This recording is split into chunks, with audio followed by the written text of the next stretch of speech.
Okay, here we go. Hi, welcome. Um, in this way, I want to open up space to talk about this subject. That probably you probably have seen the title, and I feel like there's not enough support in the world to help people that have been through an abortion. I have, and I'm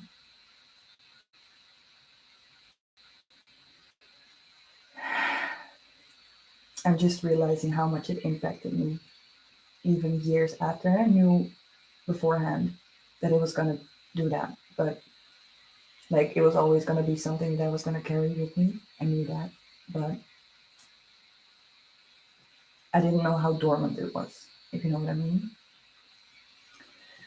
So first things first, um, that was kind of an introduction of who I am, um, and also why this channel, because I feel like we need to create a space where women can come together to talk about this, because I feel like the world is pushing against it in a lot of ways, and that perpetuates the trauma that has been carried around for generations, and it should be over right now. I mean, it's like 2023, and we're still being shamed for being a woman, for being a portal for life, and for having the choice to decide what happens with that portal. So this channel is meant to be a safe space and a supportive environment. Um, I don't really know how this is gonna go, but uh, if anything happens that makes anyone feel unsafe or unseen in this group, please let me know, because I will handle it like adequately in the moment. Please let me know, and I will keep my eyes open too. I feel like that's important because we need to like create a sacred space. The womb is so sacred, and we need to remember that. So also, I don't know how much I'm gonna cry during this, but feel free to cry and feel free to cry with me if I cry and it hits you. I feel your tears. um, so what can you expect here? So I'm gonna do lives for now, and I'm gonna see how the channel evolves and how I feel like what's suited in the moment, and for the advancement of the whole platform. Um, Again, an open space to share. So feel free to share, because I know how lonely it is, because no one understands the pain you carry when you say goodbye to a child. And it's like I said, it's ridiculous that there's not more like space for it. Um, if you want, contact me. I haven't put the email in the description box, but I will do that later. I think I'm gonna do it kind of a diary style, but also like if people like catch on and want to talk, we can just share also, like a shared diary. And also, like I said, it's a support group, so let's keep it safe together. Um, I know I'm looking at my notes.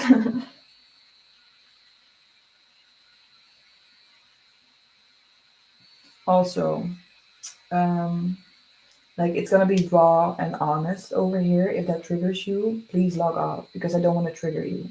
And if you feel triggered but you do want to like still be a part of the group, um, like the support group, and still like have that exchange, then please let me know. Then I'm gonna see how to manage that. Okay. And also come as you are. Like this is my status right now. Very tired, very much in mourning, and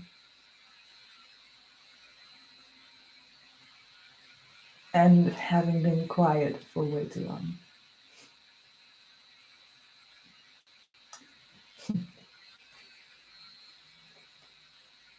So come as you are, but if you feel like you're drowning, speak up. Please speak up. Like look at whatever feels good for you, but like you can always like enlighten us here about how you're feeling and what your mental space is or whatever. But also like I advise you to like hopefully you can find something in your surroundings, someone, uh, maybe a therapist or a support line, like you have those. You should make use of those if you feel like you're drowning too much. Um, yeah, I just really kind of wanted to top it off with like what it's gonna be over here. Um,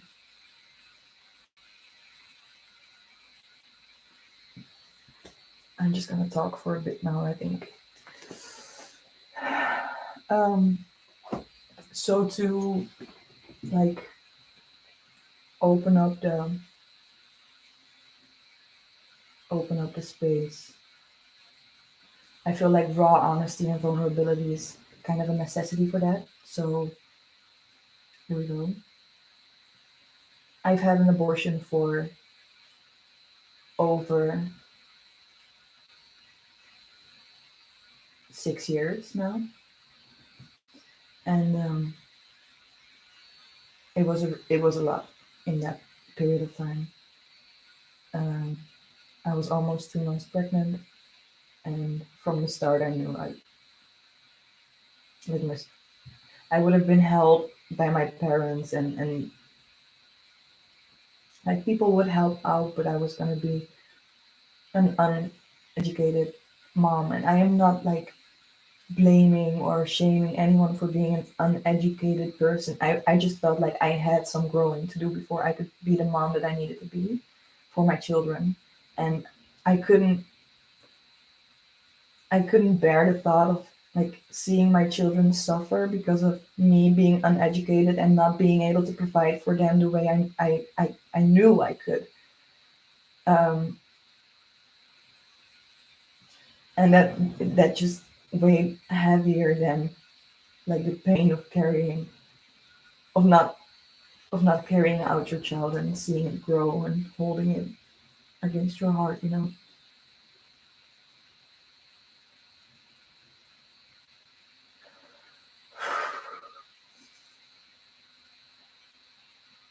Which I like I said, I also knew that was gonna be the thing.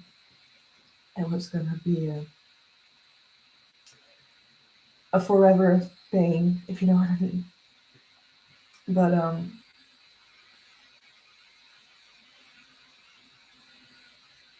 sorry, I'm so loud.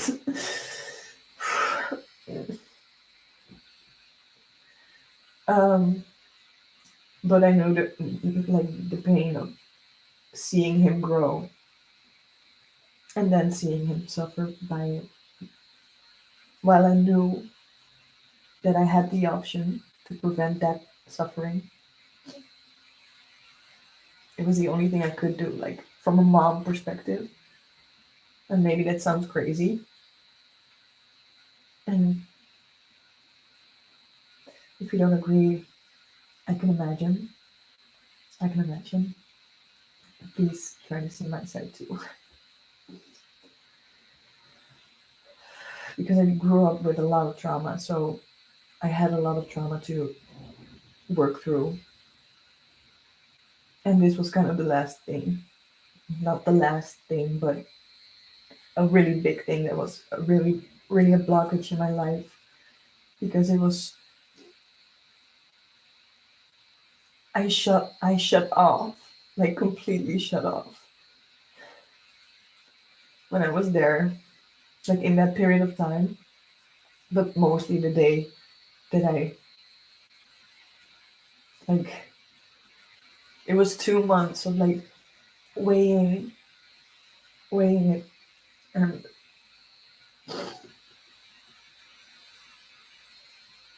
then that day, they I don't know how it is in different countries, but um, with me they showed me an echo right before, like a scan right before I had to make the choice if I was gonna go through with it or not. And I just felt myself like drifting, and I was thinking, I know I need to do this, but I can't do it with my conscious mind. So I couldn't do it with my heart, so my heart closed off for 6 years.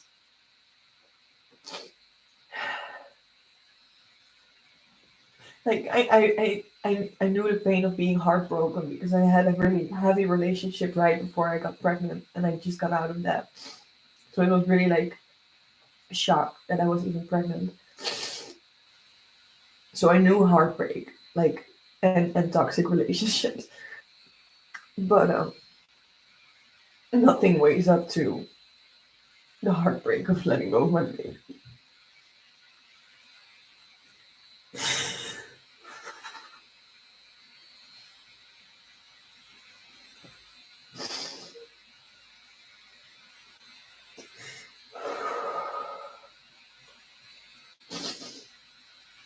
I'm really good at like hiding my vulnerability with jokes and shit. We're talking about something else, which is kind of what I'm doing now, but kind of a disclaimer. I'm trying to like do that less over here. So that's why I take like the moments of quietness. If that bothers you, you can just like fast forward or whatever. I don't even know where I was at in my story. Right, so it was dormant. My heart closed off, and my mind.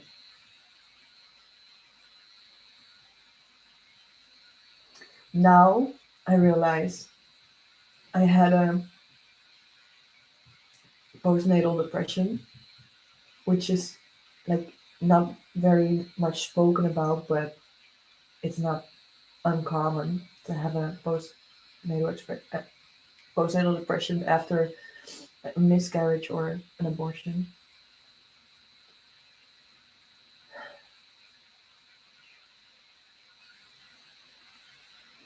It was like the most impossible choice ever in my life. So the reason I just realized I had a postnatal depression um, is because my heart cracked open. Because, okay, so I had a conversation with a friend of mine, and they asked me, um,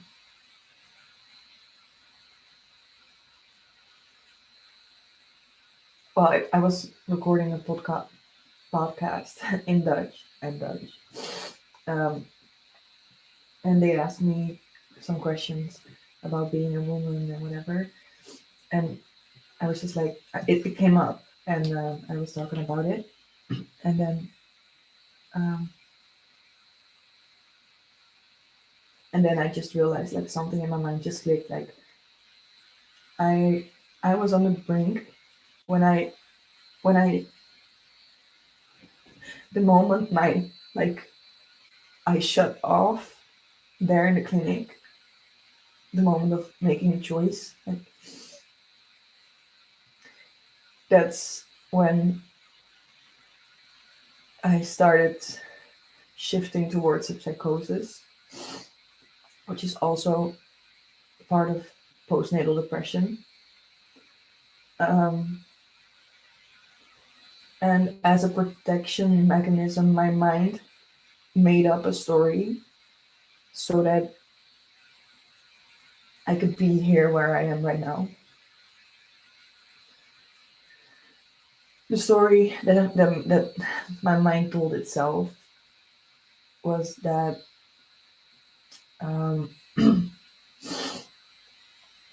it was that I was going to see my baby again, that he was going to come back to me, and like in my surroundings, in a couple of ways that got like befestigd. How do you call it? Affirmed, like spiritually and whatever mediums, and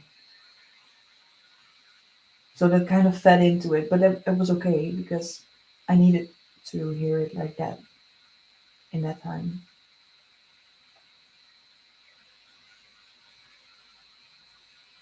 Because I had a lot of trauma to work through. Like I said before, what was the reason why I didn't keep my baby? But yeah, I worked through a lot of my traumas, and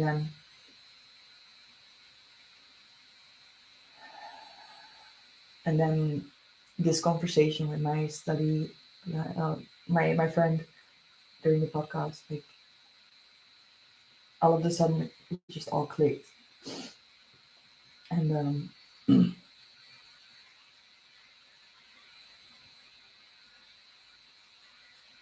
and that broke open my heart.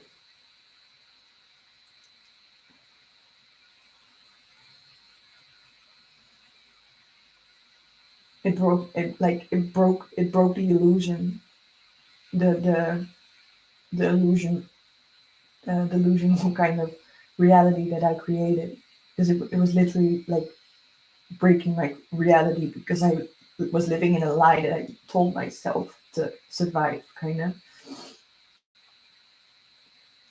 And um, and then all of the pain that I wasn't able to like process in my body because it was so much bigger than my body and then would fit into my body.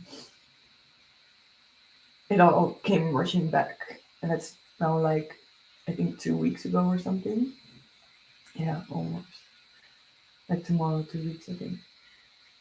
So yeah, now we're here. The first thing I was trying to do was like look up for help, like in my surroundings, uh, like organizations, support groups, therapies, whatever.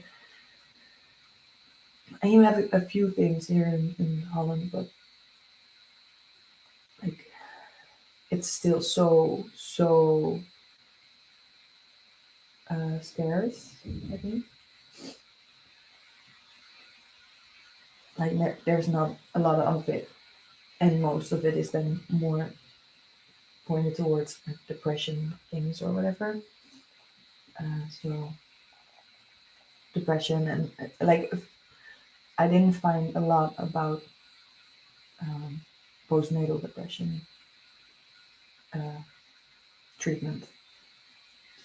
So I was looking for ways to like kind of accommodate what I was missing, and realizing like how little there is in support for women who have experienced similar situations like this. Um, so yeah, that's why we're here. I think this is also where I'm gonna leave the video for now. I'm gonna post something soon again, and yeah, I don't know. Let me know what you think, what comes up, if you want to talk about it, if you see this video. Um, I don't know what else to say. So for now, I'm just gonna thank you for your time and stay safe. Love on yourself. Be gentle, please. Please. Please. Have a good day.